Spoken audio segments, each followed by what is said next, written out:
So, thanks guys for joining. It's pretty cool. And thanks Lily and Miriam for organizing this thing. This is actually quite exciting. So I've run a few online things, virtual workshops and things like that before, but this is a kind of like still a new experience.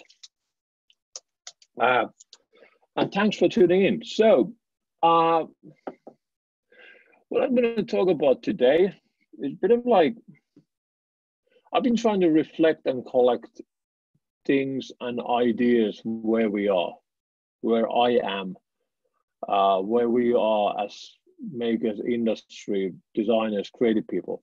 And this is like, the talk has a bunch of things from the talks I've done before, but it's mostly actually things and ideas that I've collected and gathered over the past couple of weeks.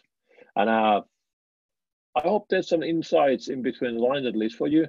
There's probably not going to be any sort of like fully formed thoughts, but this is more like when Lily asked me to do this, I thought this would be a nice way to think out loud and just like reflect on what's going on in the world right now.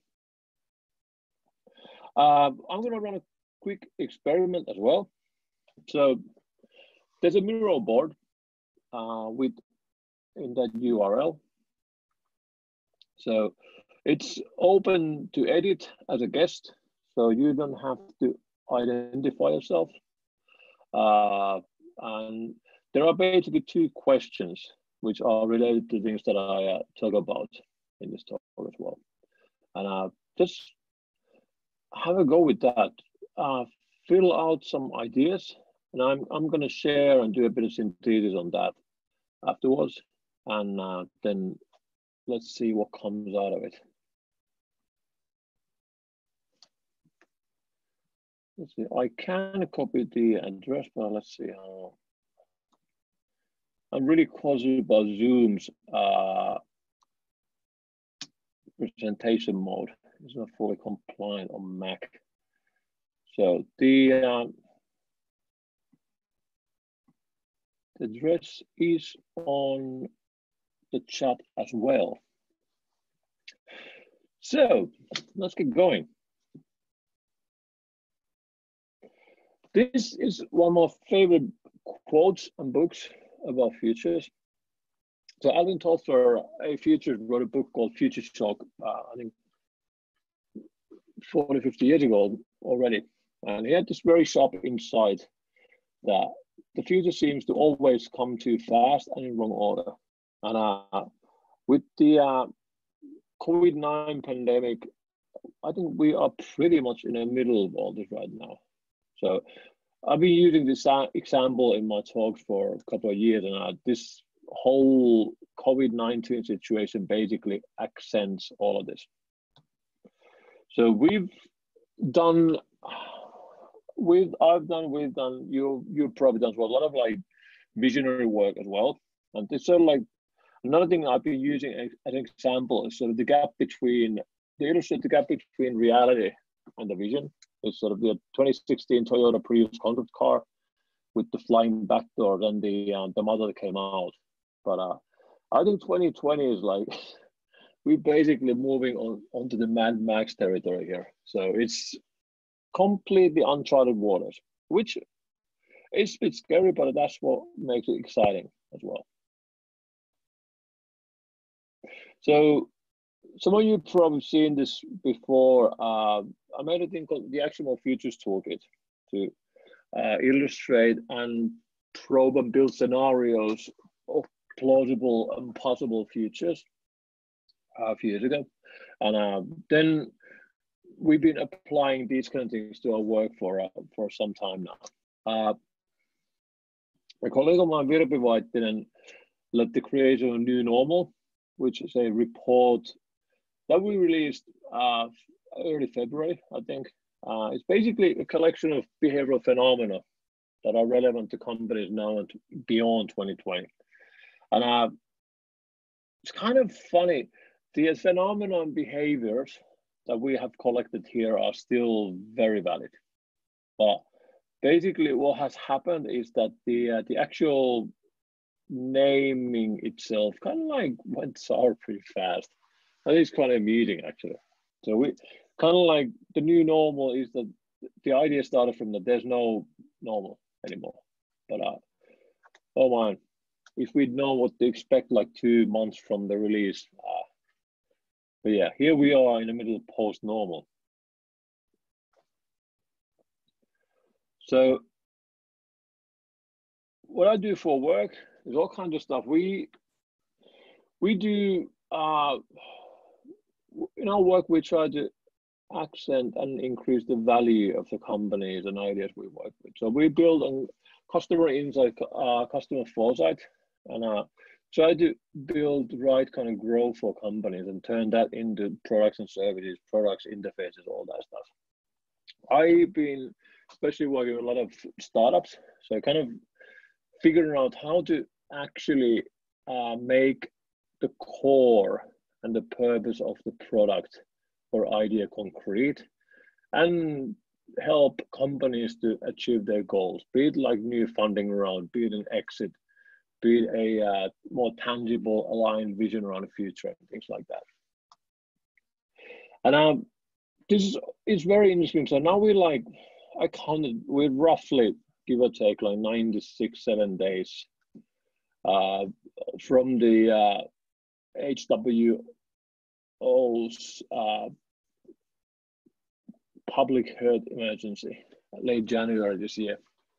And like I said, everything has changed. Everything has pretty much, everything's different now. So we've all seen this. I mean, we've all of a sudden accustomed to working from home. We've all basically become very, well, not very, but we've come experienced at actually using things like video conferencing.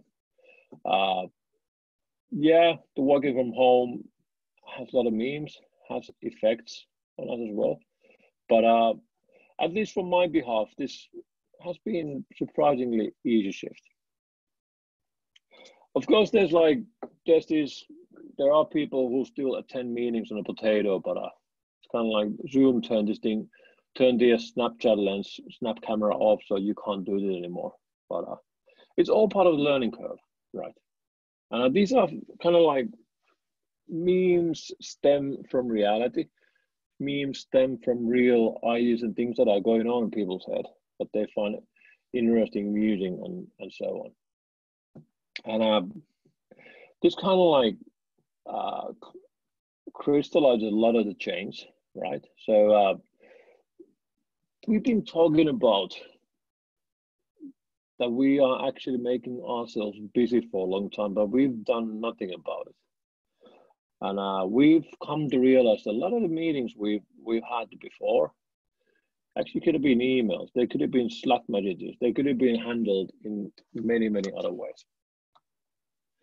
So there are many tools and there are many ways to work remotely. We've at Nordcap, we've been privileged to work in a distributed environment for a decade now. So we've been working with our clients in different cities, even different continents every now and then.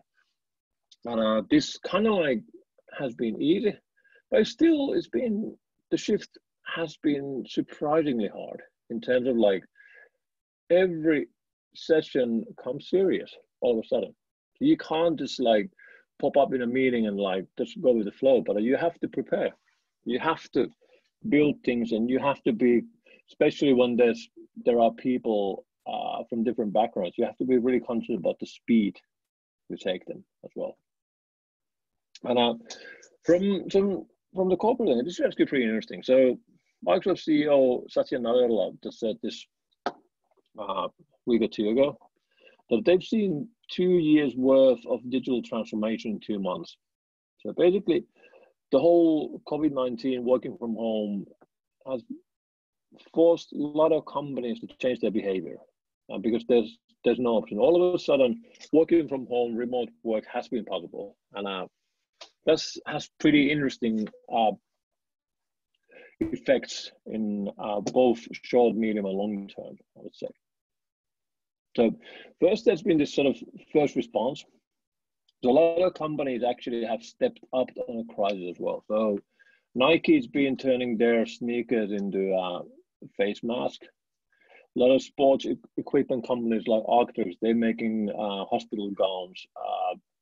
Dyson made a complete new ventilator in like less than 2 weeks or so. Even Foster Partners, the architectural firm, they're doing gowns, masks, and everything. So a lot of companies with experience in working with physical materials, industrial design, they've actually pivoted pretty fast to help society, help cities, companies with the response to Corona. And there's delightful experience examples like this as well. So this is Ashley Lawrence. She's deaf.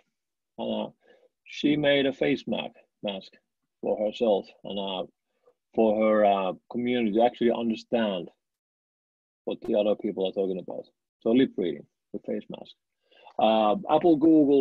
Apple's implementing face masks to the Face ID pretty soon and things like that. So a lot of things are changing. There's been even like full-scale hospital implementation as well. So this is a NHS Nightingale from the UK. So turning the Excel conference center into actually full-blown hospital. And I mean, these things have been happening all around. So a lot of convention centers have been used as a sort of preparation space for healthcare. But what made NHS Nightingale pretty interesting was the instruction manual they posted out. So they essentially, they built a hospital open sourced the whole thing. And there's a lot of things happening regarding sort of the open source and bottom-up information. So coronavirustechhandbook.com was one of the first things to emerge right after the lockdown and pandemic. So it's still going on pretty strong. So there's actually, it's really become really extensive database for helping people in crisis. So they have tools for sick people, tools for mourners, volunteers, engineers, healthcare workers, all of that stuff. And there are initiatives like Hack the Crisis as well, which has run now 2 or 3 installations in Finland and abroad as well. And there's a lot of interesting developments. So there are actually a lot of skilled people jumping into the opportunity to actually help. So this is a project called Jupe, done by Cameron Sinclair, who's a former lead of Architects for Humanity. And now they are doing just flat pack shelter places for hospitals. So in case we can't flatten the curve, and let's say New York hospitals will run out of space. So they already have like 3 flat pack modules for different kinds of use, for healthcare workers to rest, the caretakers to actually use this extra space and so on. And I mean, this is something also you probably could have not anticipated like 3 months ago. So the fact that Apple and Google, they actually partner up on the tracing technology and making possible to develop applications that actually allow contact tracing. But this is really interesting because it's basically unbroken ground for all of us. So there's a lot of privacy concern here as well. And people like Mikko Hyppönen, they've been very concerned about this. And for example, what happened in Singapore, Hong Kong, and China. So, and I've been having a lot of interesting discussion with people like Marcus Steinberg and others. Like, how could we make sure that in the Nordics we actually take what we learned about strategic design, participatory design, and ideas like that, and make the contact tracing as human and private as possible, but still work really effectively with people, and I help basically eradicate the disease in the long run. So the second phase is usually after the first response. So we as humans start to adapt. So kind of like we adjust the dial, our behavior, what we do on technology or devices to the pandemic. So there are things like this happening already. So there are face masks done for fashion. There are ozone cabinets for your clothes. You can actually sterilize your clothes. I mean, Alibaba, AliExpress has a couple of hundred different UV lights that are portable. You can actually use to sterilize the clothing. And I was really interested of what happens in the corporation. So down left, there's the Air Asia staff suits. It's kind of like, yeah, I'm not sure if they're like how long they'll go with that. But then there's like people are actually organizing raves already, but not in warehouses, but in a way that people actually drive with their cars to the parking lot. And kind of like as in drive-in theaters used to be, now they're just raves. That's like, I don't know how long these behaviors will last, but they, at least to me, as they're super interesting to see.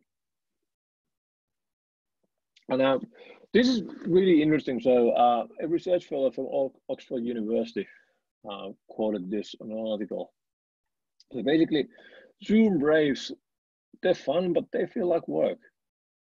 So this is the thing what a lot of us are probably experiencing right now. So whereas before we changed places, we changed rooms, offices, addresses, contexts, we commute, we traveled. So now we are pretty much tied into one or two places, and basically our apartment plan has become the world to us. So we have to be really careful about how to actually figure out how to get the mental breaks in between as well. So because a lot of how we feel and how we relate to the surroundings actually is subconscious. So, and what I used to do before Corona, I actually very consciously broke my routines all the time. So took a different route to work, ate lunch in different places, walked different paths, routes, and things like that. Just like to keep your mind and brain a bit more awake. That's just for me. I don't know if it works for you, but I found something like that works for me as well. And this is something I've been struggling a lot during the lockdown, working from home. But yeah, so basically people drive their cars to raves now, which is interesting. A lot of people are back to kind of like big screen media. And actually not spending that much time on their phones, but using their smart TVs or whatnot, tablets. So Netflix obviously is on the rise, YouTube is on the rise. I've seen Twitch move pretty interesting ways. Musicians joining Twitch to have their like daily jam session and things like that. And Peloton is a Silicon Valley, it's not a startup anymore, it's a growth company, so a unicorn. So they do this connected exercise training bike. They do treadmill, and I think they have a standalone mobile app now as well. But basically, they just ran a class for 23,000 people, which is basically a stadium full of people doing a single workout. And this is pretty interesting. It's actually pretty massive as well. And what's interesting here is that Peloton basically, they are just playing their strengths here. So I don't know if any of you have Peloton, but this is basically how their studio looks like. So basically what they have is full-blown, really high quality production that runs their exercise sessions, and then you can basically do them live from your home, or you can do them later on. And they use the sensors and data on the bikes, treadmills during the session in a way that the session actually feels live. every time, even though it's asynchronous. So they made a really big bet on the production values some time ago, and now it really pays off. So, but this is another one. So if you have kids, they're bound to play Fortnite. So Fortnite really is this sort of party mode.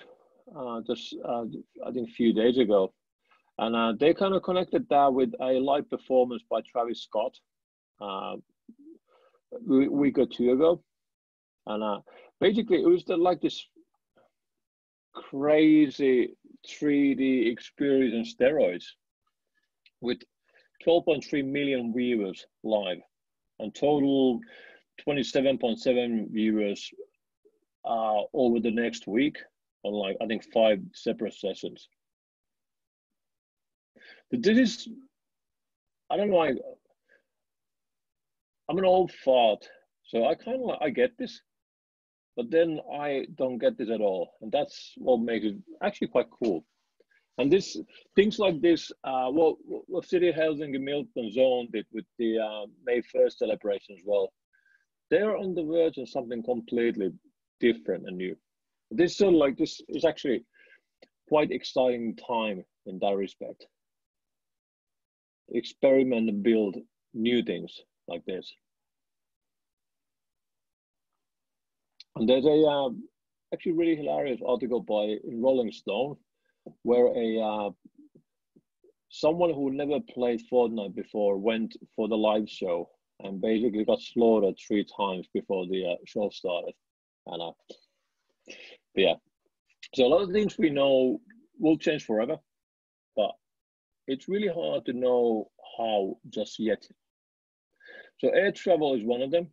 So Italian company called Avio Interiors have done a couple of different interesting concepts of how could we actually travel safely in the future without contaminating each other. And there's a tool called scenario planning, which is really helpful to understand where might we end up. So these are a couple of examples that have been thrown out so far. So Sami Niemelä of the Center for the Understanding of Sustainable Prosperity basically is proposing that it's kind of like, I don't know, the state capitalism, state socialism, mutual, and barbarism. So basically, how do we deal with protection of life as exchange to the value we bring? So, and are the responses to that centralized, so state-led, or are they distributed by companies, by individuals? Another one, there's a Journal of Future Studies article by Gary Horney.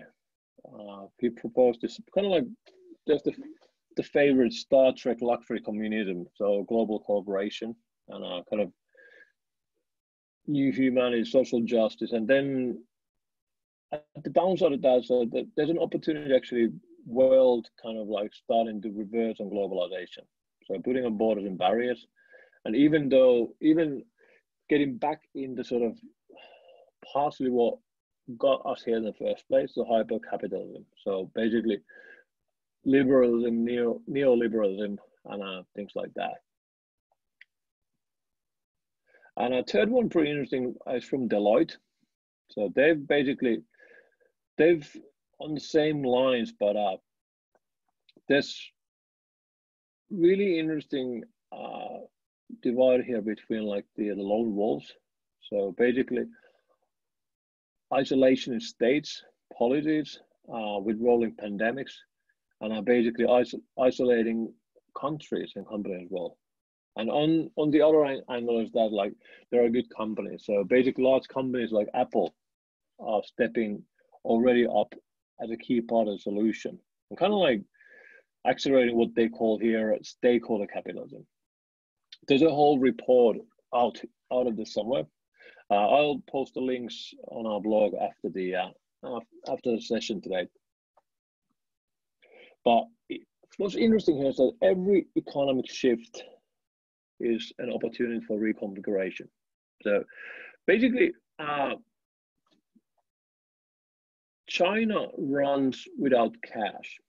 So most of the everyday economy runs on mobile apps, runs on things like WeChat. And that was basically kickstarted by SARS 10 years ago. So they really were in a similar situation that we are right now. And they basically wanted to get rid of cash. So what did they do? They basically jumped directly into mobile money. And now they have like 1.4 billion users for WeChat money. So it's actually really, there are places in China where it's actually really hard to pay anything by cash or even by European cards. And this is an interesting angle. So pretty human as well, but what if us humans are the virus destroying the earth and COVID-19 is the vaccine? So there's a grain of truth here, right? So if you think of like what probably seems to have caused the pandemic and a few other pandemics before, that's like mass production, mass farming, and basically people concentrating on large cities and having complete disregard of health and safety while doing that. So I wanted to bring this up because even though it's really easy at the time of pandemic, at the time of like special situation like this, is actually to wallow in the midst of it, and I think about like, oh fuck, we are so fucked, everything's going to be destroyed. So I think this is the place where we as creative people, we actually have the agency to change things. We have the agency to actually build things we want to build. And we have to, kind of like what this whole TGT is about as well. So actually, we have to aim to be the change we want to see in the world. So I don't know how familiar you are with how futures and foresight, futures thing works, but the fact is that future happens anyway. The futures are in many ways inevitable. And another driving force at the moment is technology. So technology will grow and develop so far exponentially. So technology is inevitable, wanted we or not. So we have to start mitigate this. We have to understand how technology works and how can we actually use it for good as well. And important thing to understand here is the future are actually made by the choices we take. So starting from the daily level, what kind of things we build at work? What are the ethical choices we make? What kind of futures we want to build? What's the real impact of the things we do on a daily basis? And interesting here is the futures are a system challenge as well. So for example, electric cars are never going to fly without the infrastructure. So they need the charging stations, right? They need all kinds of things, starting from like the power companies to actually empower the grids, make the grid stronger to actually allow charging multiple electric cars in locations like old buildings, for example. So this is a really complex systemic challenge for us to solve. And important thing here to understand is that there's not going to be a silver bullet. There's not going to be one single solution, but it's going to be if and when we push through the pandemic, it's not going to be just if we wear face masks or if we distance ourselves, right? It's all of them. So the landmark for complex systemic shifts is that there's not going to be one single thing that solves all, but there's going to be many. So there's going to be many different experiments. There's going to be many different things that may work, may not work, but we need to try all of them. And this is like for me, this is quite liberating as well. So it actually takes off the pressure from the creative work as well. So as long as we work with good intentions, is that we actually, everything most probably will take us forward in that respect. And this is something that I've been talking about for a long time. So there's this thing called responsive organization. That's been happening. It's a shift that has been happening for a couple of years now. So basically, basic stuff for moving from profit in the purpose-driven companies, and from hierarchies to actual networks, from control to empowering people, and from strict planning to experiments. And obviously, we have to move towards more transparent ideas, things we build. And we have to move from silos to collaboration as well. So like we all here, all the panelists in TGT are from different companies, for example. So I think it's important times like this, we all actually kind of like work together and aim for similar goals and build things that are good for all of us. And there's a big shift. This is something that I will probably release something real soon. So what we do is shifting as well. And this basically, I believe the whole coronavirus, whole pandemic actually makes this faster.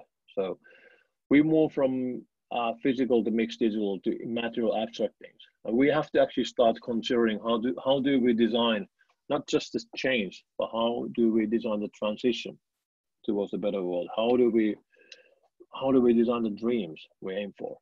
It all means that there's more uncertainty, more complexity, more chaos.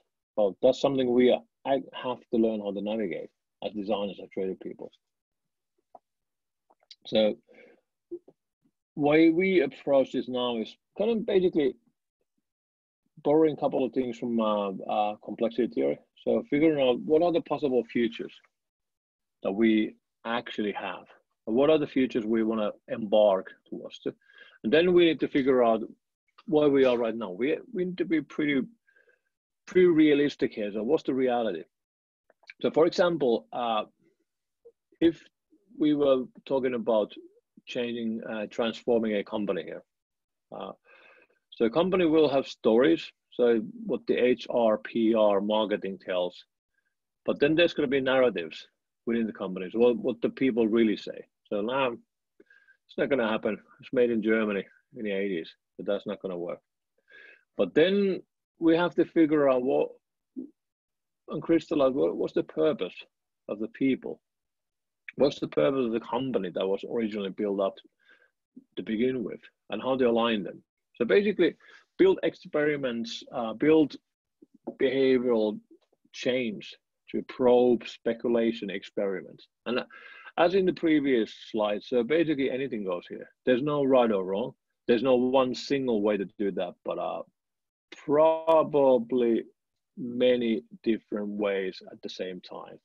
Because all the companies, all problems, but they're complex, they're different, they're unique in that respect.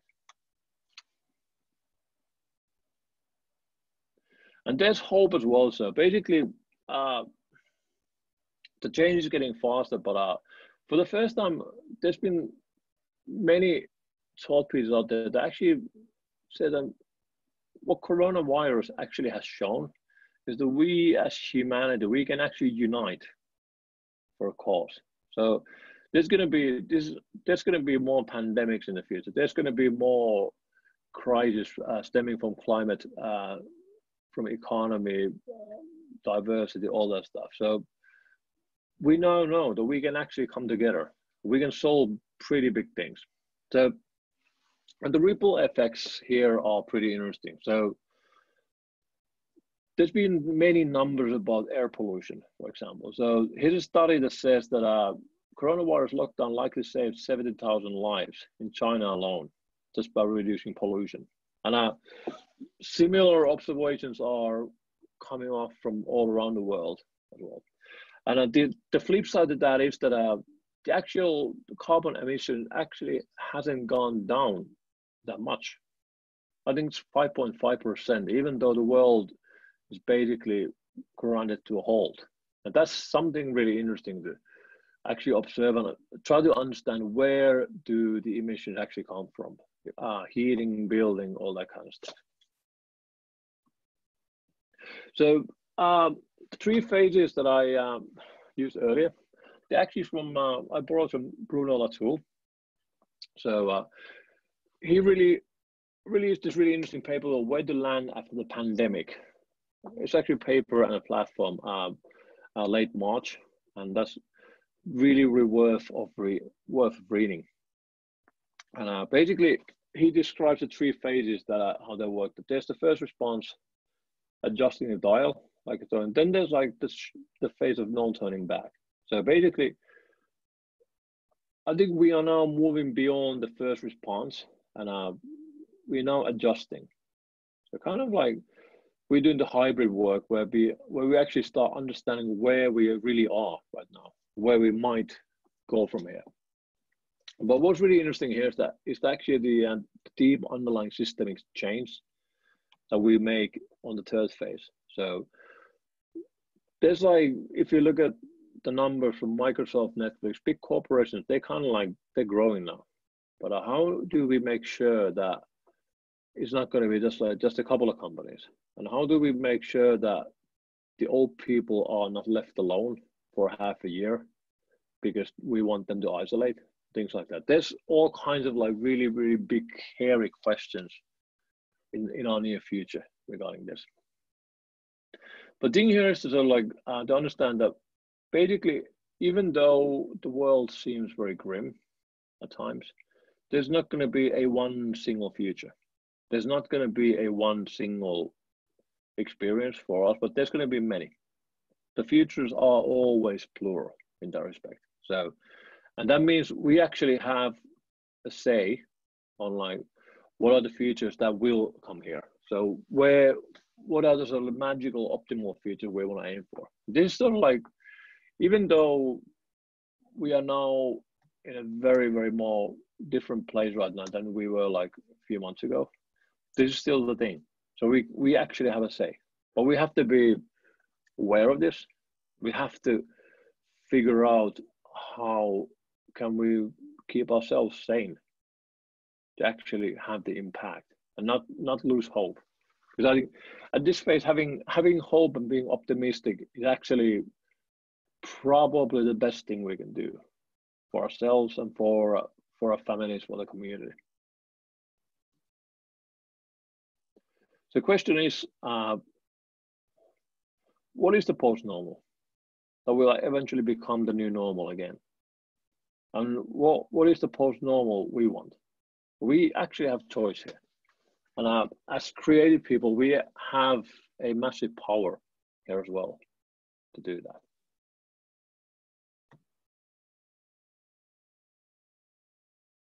That's pretty much it. Thank you. I am going to look at now what goes on the mirror board. I haven't had a look there. It's pretty dead, but okay. So thanks for joining, and I think we actually have 10-15 minutes for us to have a chat about things if we want to. I don't know how this works. Are you guys on forced mute? But I actually would love us to have a quick chat here as well. If there's questions, comments, if you agree, if you disagree, please let me know.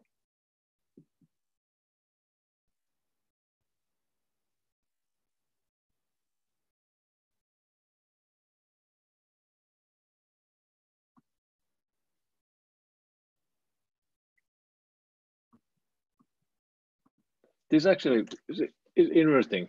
So from a presenter point of view, because there's very little feedback, and I'm sitting on my comfy chair in my home office, so it's super weird as a context. So There was a question from Erno Ovaska. How do you see physical events coming back? That's actually, yeah, that's going to be really interesting. So I've already mentioned, I am at the board of IXDA, Interaction Design Association. We run a major design conference once a year. So far it's been every second year in Europe, every second year in the US, and then there's a Latin American version of that as well. So from that perspective, I think all the major conferences, events that have global audience will be virtual and distributed long into 2021, because we've been speculating that there's going to be a chance to start running local events. So I think the Finnish government just announced, I think yesterday, this morning, that there's going to be the events up to 50 people are going to be okay from June onwards, I think. But anyway, so we can go back into having small events. But our live gigs, festivals, big conference, they are going to be super tough. So that's going to either require a complete shift in how do we behave. There's a very masks, having thermal cameras, and things like that. So basically, very similar to a lot of what was going to happen at the travel industry as well. But my guess for that is that we won't be doing any big live events this year, none whatsoever, unfortunately. And I hope I'm wrong, because it's going to be a disaster for our performers as well. So Andrew Sanders asked, what's your take on futures thinking approach in governments? I think it varies a lot. So this is actually a super interesting question dear to my heart. I've been having a lot of this discussion with different people, and I've been doing some work with not governments, but people working with governments doing design foresight strategy. Finland, we've been pretty decent with this. So we have, like, Turku has the future studies master's program, and there's a long history of strategic foresight in governance here through Sitra, for example. So, but I think what I'm missing is sort of like the actionable bit. So how to kind of like the same problematic that I deal with my daily work. So how to bridge the gap between the abstract insights and scenarios with actionable plans to figure out how to make them real. This is something I think most of Western governments aren't that good. When you go the Middle East, China is a different story, but especially in China, it's very sort of like top-down approach. So people come up with ideas and then they do them, and they don't really think about the consequences that much. Dubai has been doing really interesting stuff. So they hired a gentleman whose name I can't recall right now, from UK, who's been their head of foresight for quite some time now, and they've been doing really interesting stuff. They actually have actual museum of the future being prepped. I think it's going to be open like late this year after the pandemic. Do you think virtual events create screen fatigue? Any way to circumvent this? Do less virtual events. I don't know. I've found myself going to bike rides in different forms a lot. So I need to balance the screen time and staying still, staying active physically, like literally active. But it's a good question. there's gonna, yeah, and VR and things like that, they're not going to be a solution for that anytime soon either. So many are saying Germany is not preparing a law that work from home becomes a right. So what startup services or tools should we develop to make sure social distancing doesn't lead to social isolation? That, well, actually a really good point. So, and I think that comes down to the idea of privilege, right? So we probably, all of us here, we are pretty privileged to actually to be able to work from home, do work that deals with information, right? But there are many people who can't do that. There are many people, for example, there are kids living in families that have problems. So kind of, I think the basic market of activity like is Zooms, house parties, whatnot. That's gonna, so the sort of like the social services, play that stuff, play and gaming. That's gonna take care of itself. But what we really have to be aware about, how could we make the less privileged people to be part of the distribution and social lifestyle as well. I have no answer for that, but that's like, I think that's from the top of my head. That's like that's the question here.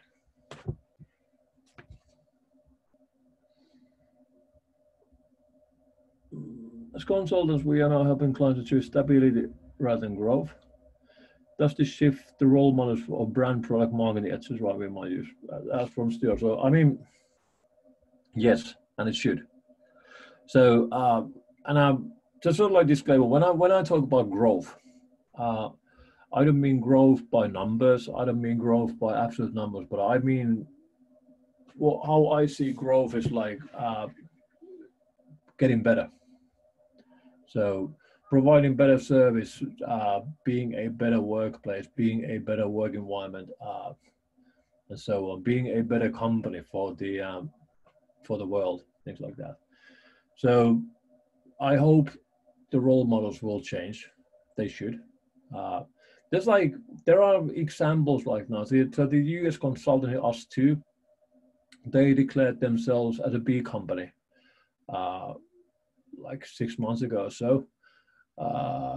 Kingpin, the maker of bike parts, they're a B company as well. So B company basically is an idea that you tie your profit into deeper values than just money. I think those are the examples we should look into. Just like basically being good people, good companies.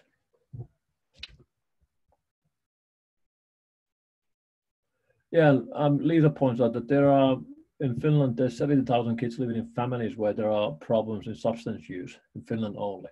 So that's like, yeah, that's exactly what I mean. So that's like that's the hard reality of privilege.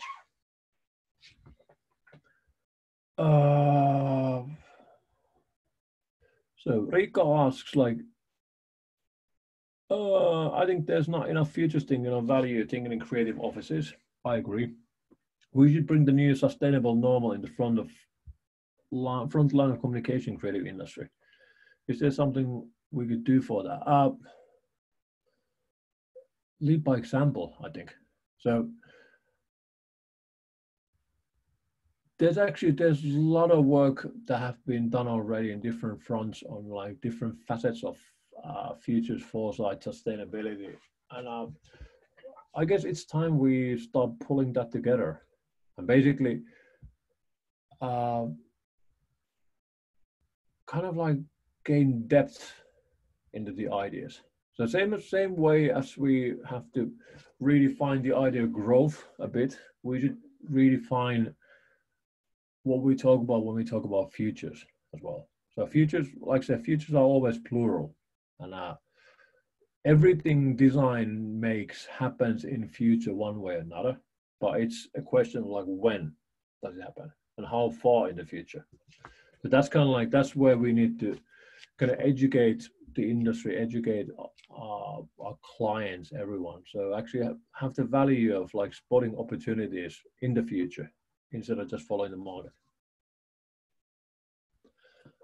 And yeah, feels that the appetite is there now. People are being forced to scenario plan by requirement, as there has been so much disruption. Yes, so there's a lot of people, companies are forced to do that, and I feel that there are actually many that have no fucking idea what they do, because they don't know, they don't have the resources, they don't have the tools, capabilities. So that's a massive opportunity for educating clients as well.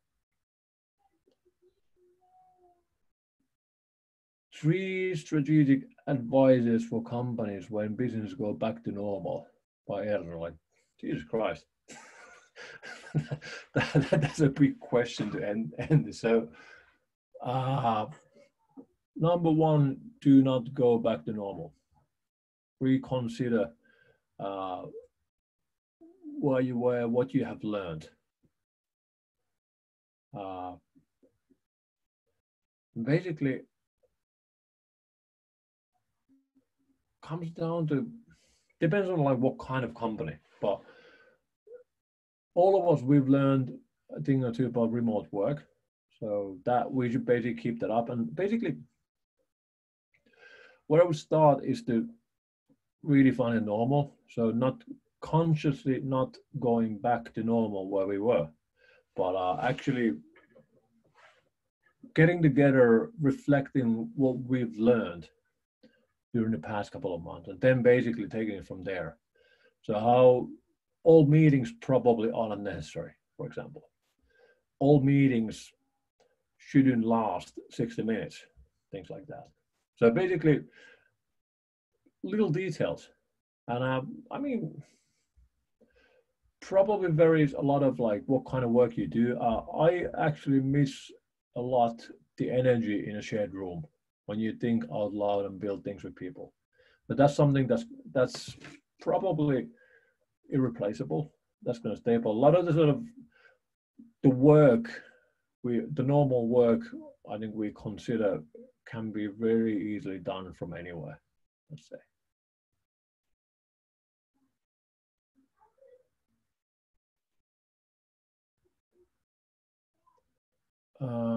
Force people challenge what wrong assumptions they were making in their old futures. Yeah, so find the blind spots. But this is where they actually might need a consultant to actually see the blind spots from the outside as well.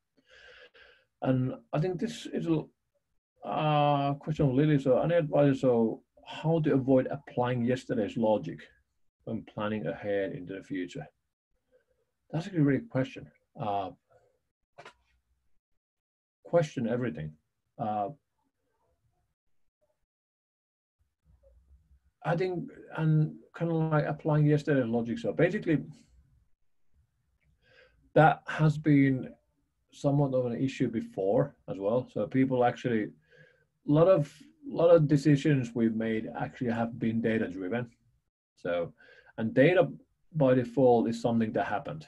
So basically, when we do things based on data we are basically, that has always been making choices based on yesterday's logic, or not yesterday, but it can be 10 minutes old, but it's still old data. So we need to get better at combining the foresight and insight with the data.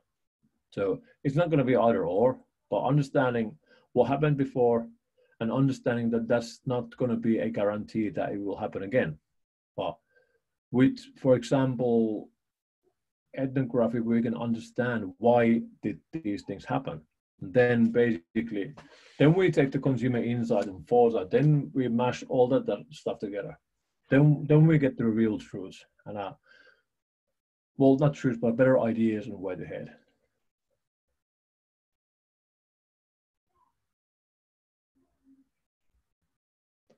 And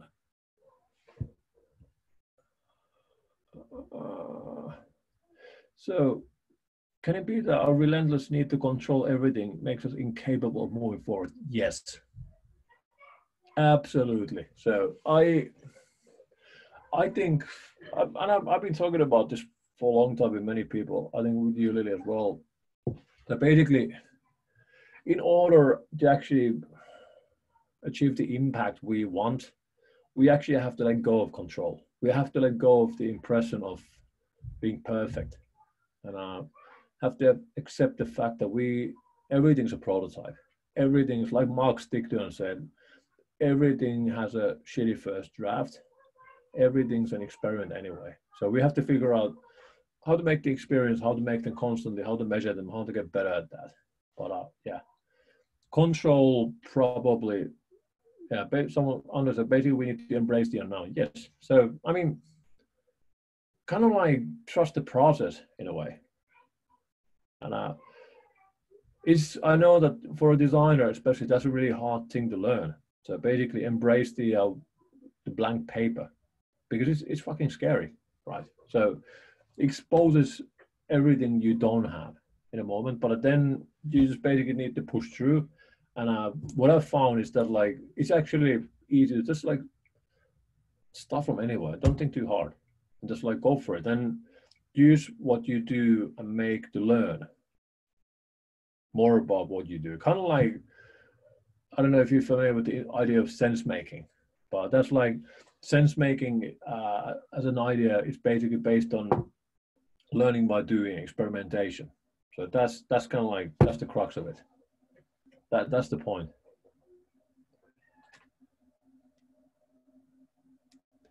And Frank says, stop dividing the world news and customers, post-corona, post-design thinking. Yeah, pretty much.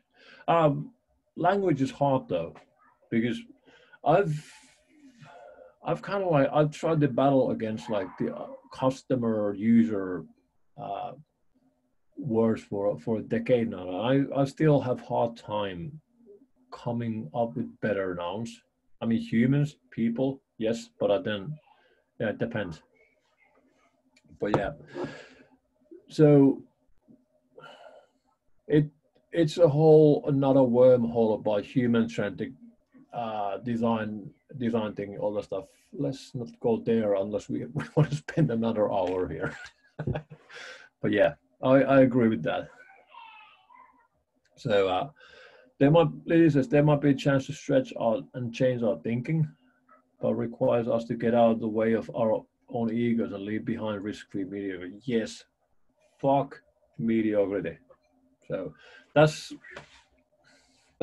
all I have. And then the question of ego. So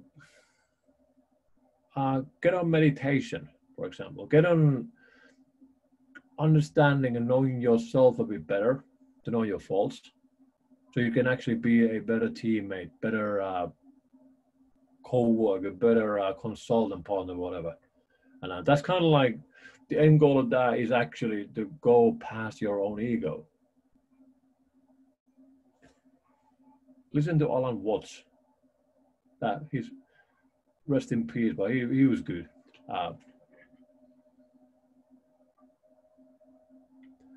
Language unites and provides commonality. It gives us a shared base to understand how to move. Yes, and language is super important in terms of like, if I put the consultant hat on, I always try to use the language that that our clients use. And also, if we make new language, that's actually one way to measure the impact of the work is that the language we make gets adapted into everyday. Alan Watts, yes. These unknown and strange times. What are your 3 radical positive thoughts for us to adapt and respond, create that value? Jesus Christ.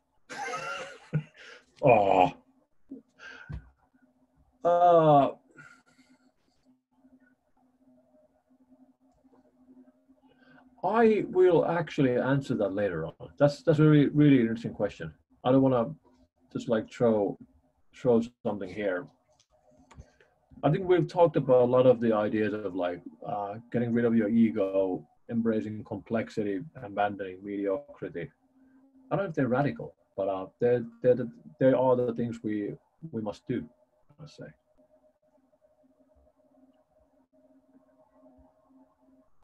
Right, I think we are pretty much done here. It's been really good. Thanks for hanging out. It's been super weird. well, like I said, but I hope this was a valuable experience to you. It was fun for me. It's interesting to run a kind of like a talk when there's a washing machine running in the background, and I can hear my kids yelling. I hope you don't, but this is how we roll. Thank you guys, and thanks for the feedback. Cheers. Stay positive. See you around.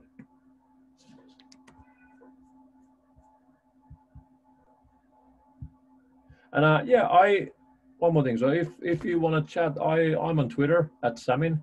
You can find my email, contact details, all that stuff pretty easy as well. So like, I mean, feel free to ping wherever. Connect to LinkedIn, chat on Twitter, all that stuff, and let's take it from there. Awesome. Thank you guys, and see you around.